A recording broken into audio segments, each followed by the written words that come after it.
What's going on YouTube? It's Rob with Spread Splash Fragrance Reviews. Up late night, wanted to record a really quick video and kind of put you guys up on some of my latest pickups.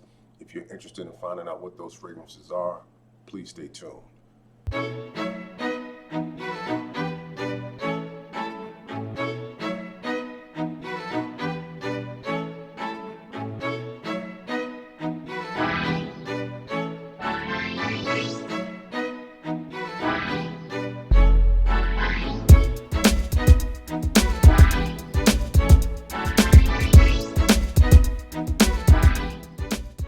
All right, so I've been picking up a lot of things under the radar. Well, not really under the radar, just stuff that it's kind of been on my list, had my eye on, plus some things that popped and I got a pretty good deal on. So here are some of the fragrances that I picked up recently, and I'm hoping that I will get around to doing full reviews on time permitting, but I think that I will, because these are really these are some interesting fragrances, and I think a lot of you guys would be interested in finding out more about them. So first fragrance is from the house of Unique Luxury, and this is Crush on Me. Picked this one up about, I want to say maybe like 3 weeks back. It kind of has this slight like Baccarat Rouge 540 vibe, just slightly, because of the saffron note, but then it's also got this nice caramel accord, and it's got some patchouli. It's a nice fragrance. I've got to live with this one.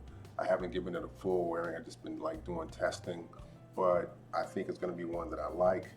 It seems like it's got a really good performance, or it's going to have really good performance, but it is a more expensive fragrance. I'm going to say I got this one probably in the $180 range, somewhere around there. Pretty good deal, but really nice fragrance from what I can tell so far. Now, hopefully I'll get around to doing a full review. I don't really see a lot of people talking about this fragrance, but I have seen some. So again, from the house of Unique Luxury, this is Crush on Me. Another one that I just got in the mail today actually is one from the house of Xerjoff, and this is Ivory Root. They had a really good deal on this one on fragrancebuy.ca. Put the info on the screen, but this is from the Join the Club collection. Like, I don't really have anything from that particular collection. This is my first one. What this one kind of smells like so far, and I've just sprayed it once, it came off as being like a little spicy with a whole lot of patchouli. That's kind of what it felt like, and it had a little bit of sweetness behind that. But of course, I got to give this one more wearings. This one was really highly regarded by a lot of reviews that I read. I kind of went off a lot of written reviews, and I'd never smelled this one before, but I just know that a lot of people spoke pretty highly of this one, so I wanted to give it a shot, and I'll definitely be doing a full review on this one at some time in the future. But pretty good deal. I want to say maybe it was like between 120 to 140, something like that. And it's a 50 ml, really great presentation, as most of the Xerjoff fragrances have. This is again from Xerjoff. This is Ivory Root from the Join the Club collection. Another one from Xerjoff, this one is Overture. And this is more on the sweet side. Really nice presentation. The bottle's actually got like this velvety feel to it, almost the way Herboporum has, but Herboporum is like this teal-like green. This is straight black or blackish gray almost. It kind of comes off like a, excuse me.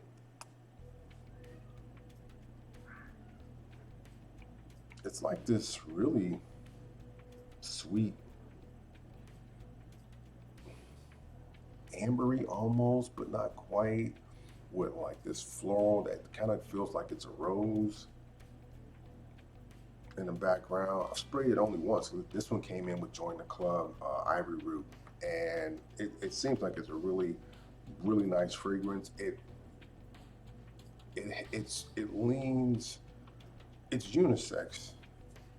It has a little bit of I guess feminine like touches to it, but nothing that would be intimidating. I think most guys could wear it.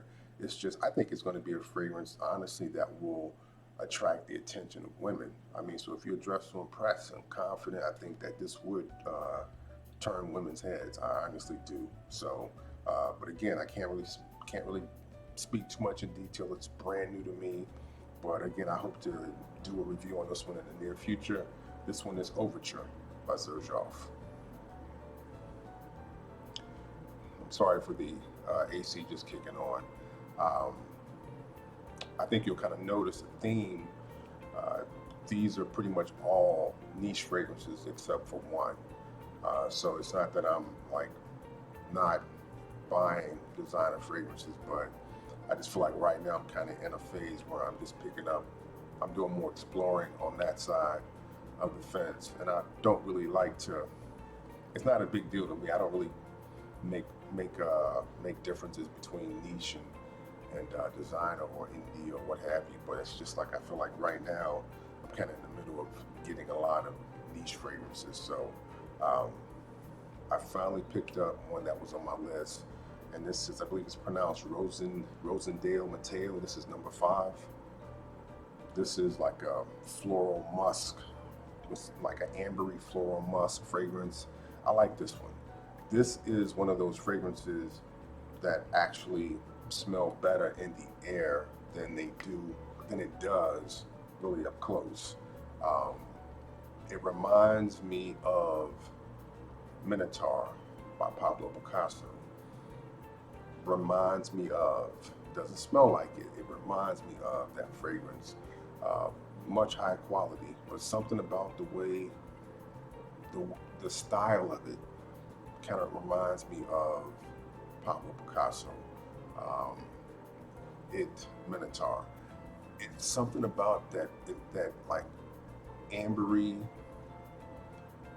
floral with like a little um, slight woodiness behind it. It's just something about it reminds me of that, and I feel like I've said that about another fragrance in the past. I can't recall what that fragrance is off the top of my head, but when you are into fragrances for a long time, you'll really begin to see that there's truly nothing new under the sun. Because almost every time I get a fragrance, I smell it and I'm like, it reminds me of this, reminds me of that. Now, of course, there are going to be differences, but a lot of times you can be like, it's similar. It would almost be like, for me, I'll give you a hip hop reference. You could say Kumo D to Rakim to Nas.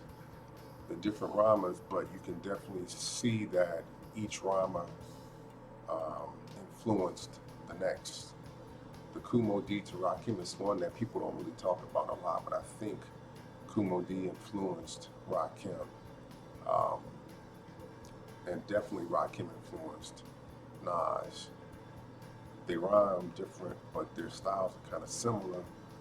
And I'm kind of saying the same thing about Minotaur. Minotaur is different than, Rosendale Material Number 5 and some other fragrances that escape me right now. But if you were to smell them and go away from them and then go to the next one and then do the same for the next one, you would probably say the same thing I'm saying, that they don't smell alike, but you can definitely maybe see how one influenced the other. So I'm rambling. We'll move on to the next one, but I'm happy to have this one. I got this one for a pretty good deal. I want to say it was about 120, something like that. I'll put the prices up off the top of my head. I can't recall, but I've got notes and stuff, and I'll give you all the correct information, pricing, etc. As far as what I cop these fragrances for, what you can get them for. But I'm really happy to have this one in my collection. I think that this is a very nice fragrance, deserving of the hype that it receives. Again, Rosendale Mateo number 5. Now, I've been seeing this particular fragrance on everybody's shelf and was wondering like what's the fragrance to get from this particular house. And I started doing a lot of, research online to try to see what people were saying. And this is the one that caught my eye that made me say, okay, this was going to be the first one I tried. And this is from the house of Electimus, and this is Black Caviar. Um, wow. Okay. My son hadn't seen this bottle yet, and I had it sitting on the table before I started recording the video. He came home from work and was like, "Oh, we got some new ones over here. Let me check some of these out."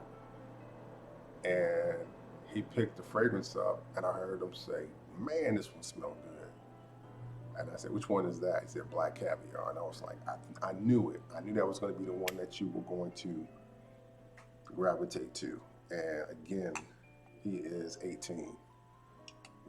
And this is not the type of fragrance you would think an 18-year-old would like, but this is just a really nice one to me.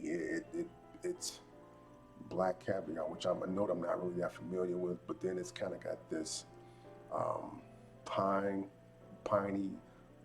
fir balsam type, note in the background, and a little bit of woodiness, kind of balsamic. Really nice fragrance. It smells like you're dressed to impress, like a tailored, like black suit, black shirt, no tie, like just clean, smelling like $1,000,000. And this is what this fragrance smells like to me. It's not going to be, I think, one for those that are strictly like into gourmands, and that's kind of like their jam, and they don't really get into other things. Um, but if you like classic masculine fragrances, I think you would really enjoy this. I'm not saying that this one smells dated at all. I'm just saying that it has a particular style to it that I think um, it appeals to, certain guys, just keeping it 100. So I can't wait to do a full review on this one, but from the house of Electimus, this is Black Caviar.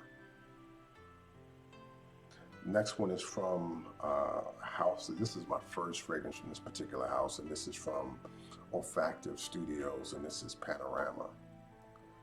And this is a fragrance that I've kind of been watching and wanted to pick up for some time, and I just never really had the opportunity. But just so you know, right now, fragrances from Olfactive Studio at fragrancebuy.ca, FragranceNet, a few of the well-known great market retailers, they've got their fragrances pretty cheap, like low 110, 111, 105, 98. They're in that ballpark, and so you can really score a deal on their fragrances. I don't know if the fragrances are being discontinued or what, but got some pretty good deals out there. Panorama is kind of a green fragrance.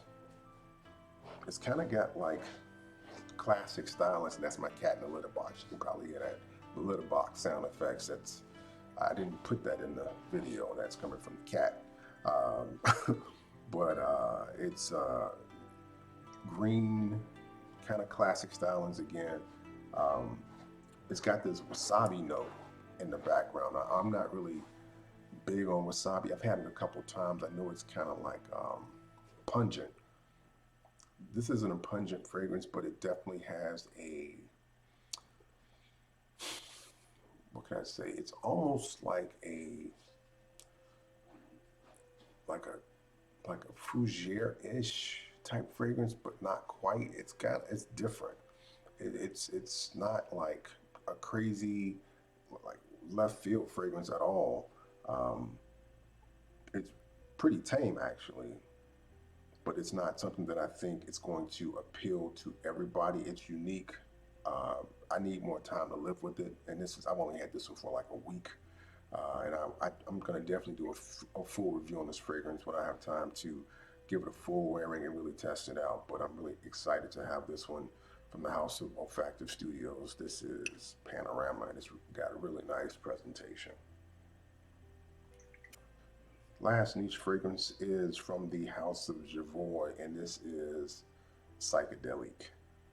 You know, everybody talks about this particular patchouli-based fragrance, and I've wanted to cop this one for quite a while, so I finally got it. And you know, it's a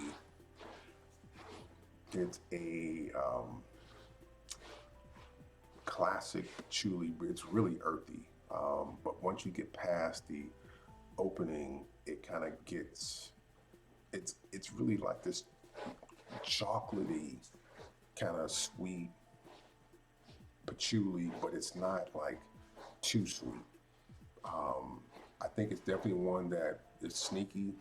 Don't go too heavy on the sprays. It just seems like it's going to be one of those ones that, you know, you don't want to overdo it because you could definitely overdo it with this one.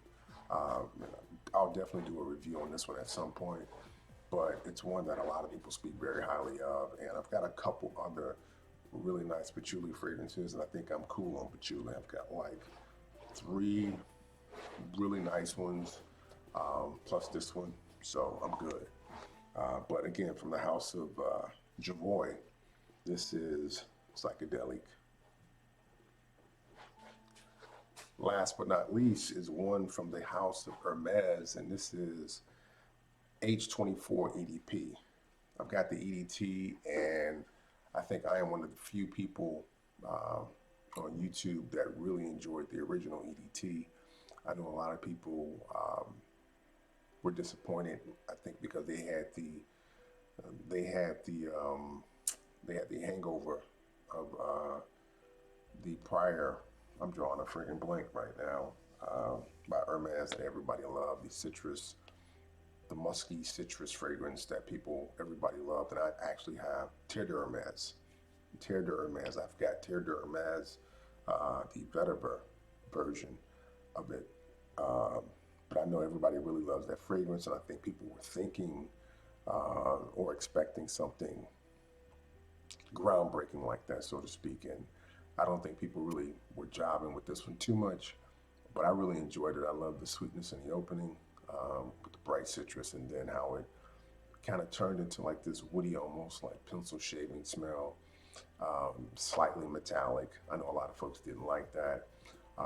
In this EDP, I really feel like it's not changed a whole lot. I just feel like it's like the edges have been smoothed out, so it's a little bit smoother, a little bit rounder, and probably a little bit more all-purpose now. Where I feel like the other one was a Swiss Army knife fragrance, but I think this one probably has a little bit more body where it can be worn um, in cooler weather. I don't think this is a cold weather fragrance.